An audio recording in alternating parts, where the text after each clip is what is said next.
అందరికీ శుభోదయం. అంతరంగం అంతరిక్షం, ఊహాజనిత భావం. శక్తికి శక్తినిచ్చేదై శక్తిరహిత శక్తిగా ఉంటుంది శూన్యం.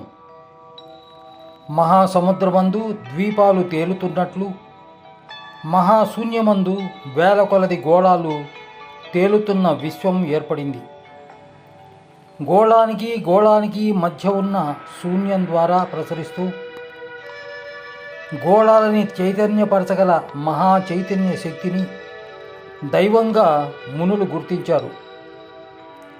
ప్రతి గోళం తనదైన చైతన్య శక్తిని కలిగి ఉన్నప్పటికీ వాటికి మహా చైతన్యం ఆధారమై ఉంటుంది. అందువల్ల దైవాన్ని అనంతుడు అన్నారు.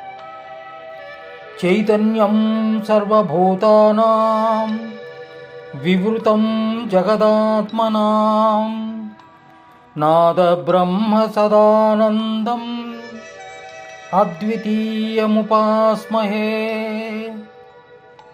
దీని అర్థం విశ్వమంతా వ్యాపించి ఉన్న అద్వితీయమైన మహా చైతన్యమే సర్వజీవులందు స్వభావ చైతన్యంగా నెలకొని ఉన్నది. ఆ మహా చైతన్యాన్ని నాద బ్రహ్మ సదానందాలుగా ఉపాసిస్తూ స్వభావ చైతన్యం మహా చైతన్యంలో లయమొందుతున్నదని తెలుసుకుంటున్నాము. ఓం శాంతి.